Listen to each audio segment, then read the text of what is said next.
आता पाहणार आहोत विलीनीकरण आणि घातपाताचा संशय व्यक्त केला जातोय त्या संदर्भातल्या टॉप 9 बातम्या।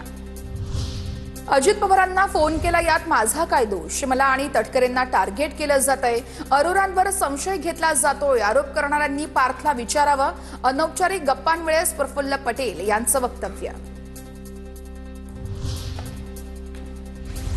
अजित पवार यांच्या अपघाताची एएआयबी चौकशी करतंय। केंद्रीय उड्डाण मंत्री राममोहन नायडू यांनी चौकशीचे आदेश दिलेत। अनौपचारिक गप्पांमध्ये अजितदादांच्या विमान अपघातावरून प्रफुल्ल पटेल यांची प्रतिक्रिया।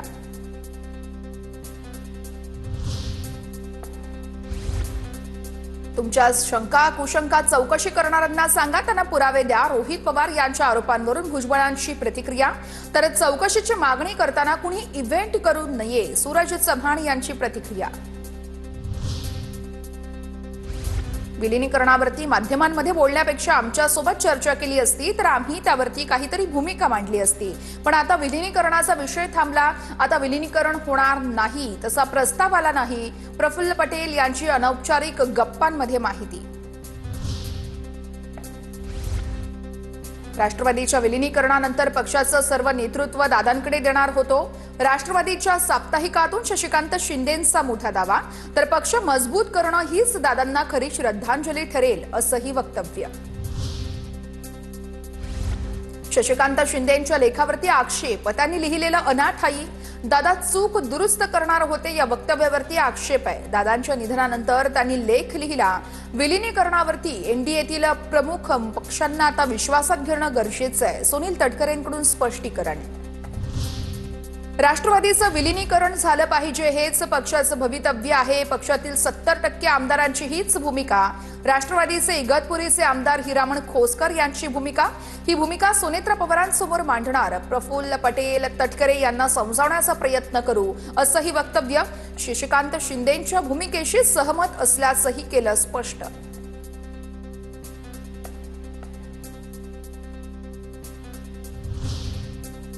विलीनीकरणाचं पुढे काय होईल हे मला माहित नाही। जुन्नरमध्ये मागचं सगळं विसरून इथून पुढे एकत्रच काम करणार, माजी आमदार अतुल बेनके यांचं वक्तव्य। विलीनीकरणावरती अजितदादा चर्चा करत होते, मात्र दादा गेल्यानंतर परिस्थिती बदलली आहे। आता भाजपला विश्वासात घेऊन त्यांचं मत घ्यावं लागेल, त्यानंतर निर्णय होईल। मंत्री हसन मुश्रीफांची प्रतिक्रिया। मंत्री नरहरी झिरवळ यांच्या खात्यात लाचखोरी केल्याचा आरोप करण्यात येतोय, त्या संदर्भातल्या टॉप 9 बातम्या पाहूया। झिरवळांच्या कार्यालयातील लिपिकाकडे झाडाझडती दरम्यान एसीबीला मिळाले आणखी 42,000 रुपये। लिपिक राजू ढेंगरेला 35,000ची लाच घेताना रंगेहात अटक। मात्र झाडाझडती दरम्यान त्याच्याकडे आणखी 42,000 रुपयांची रोकड सापडली। मंत्रालयात अधिकाऱ्यांनी लाच घेतल्याप्रकरणी माझं नाव आलं तर मी राजीनामा देईन, मंत्री नरहरी झिरवळांची प्रतिक्रिया। या प्रकरणात कुणालाही पाठीशी घातलं जाणार नसल्याचीही माहिती। झिरवळांना एफडीए विभागातलं काय कळतं? झिरवळांचे अनेक किस्से माझ्याकडे आहेत। एसीबीने या प्रकरणामध्ये सूत्रधारापर्यंत पोहोचलं पाहिजे, संजय राऊत यांची टीका। मला मंत्रालयाचं कामकाज येतं की नाही या संदर्भात खुलासा करेन, नरहरी झिरवळांचं राऊतांना प्रत्युत्तर। झिरवळांना एफडीए विभागातलं काय कळतं? राऊतांची टीका।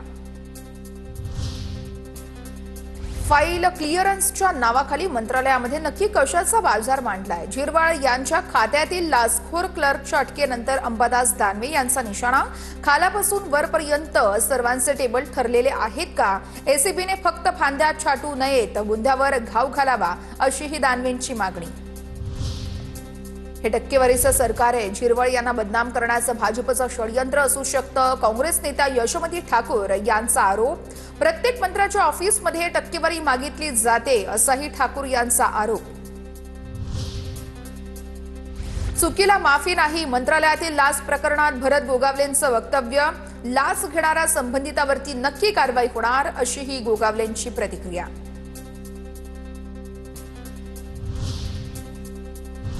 आणि आता पाहणार आहोत राजकीय वर्तुळात नेमक्या काय काय घडामोडी घडतात न्यूज टॉप 9 मध्ये। दशकापासून देशात भाजपचं सरकार बांगलादेशी भारतात घुसले कसे? महापौर रितू तावडेंच्या वक्तव्यावरती आदित्य ठाकरेंचा ट्विट करत सवाल। मुंबईतील बांगलादेशींना बाहेर काढणार असल्याचं वक्तव्य महापौर रितू तावडे यांनी केलं होतं।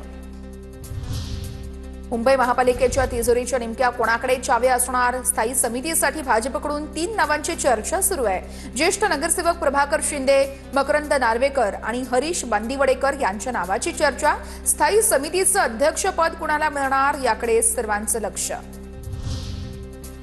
नवी मुंबईच्या महापालिका अधिकाऱ्यांवरती मंत्री गणेश नाईक संतापले. काम नाही केलं तर बघतोच, गणेश नाईकांचा अधिकाऱ्यांना सज्जड दम. मालेगाव महानगरपालिकेत उपमहापौर दालनामध्ये टिपू सुलतानचा फोटो लावल्यानं मोठा वाद. हिंदुत्ववादी संघटना चांगल्याच आक्रमक. समाजवादी पार्टीचे उपमहापौर शान ए हिंद निहाल अहमद यांच्या दालनातील टिपू सुलतानच्या फोटोमुळे आता नवा वाद. संजय शिरसाट यांनी मुलीला उपमहापौर करण्याचा प्रयत्न केल्याचा जिल्हा प्रमुख आणि उपमहापौर राजेंद्र जंजाळ यांचा दावा. मला राजकारणात मोठे करण्याची ताकद एकनाथ शिंदेंमध्ये आहे, त्यामुळे कुणी चिंता करण्याची गरज नाहीये, असाही टोला. मुंबईतील कोस्टल रोडवरील मेलडी रोडला मनसेचा विरोध. हिंदी गाण्यावरून आक्षेप. कोस्टल रोडवरती गरजा महाराष्ट्र माझा हे गाणं वाजवत मनसेकडून निषेध व्यक्त. पंतप्रधान नरेंद्र मोदी पुढील आठवड्यामध्ये मुंबई दौऱ्यावरती असणार. फ्रान्सचे राष्ट्रपती इमॅन्युएल मॅक्रॉन यांच्या मुंबई दौऱ्याच्या पार्श्वभूमीवरती मोदींचा मुंबई दौरा. 17 तारखेला पंतप्रधान मोदी मुंबईमध्ये येणार.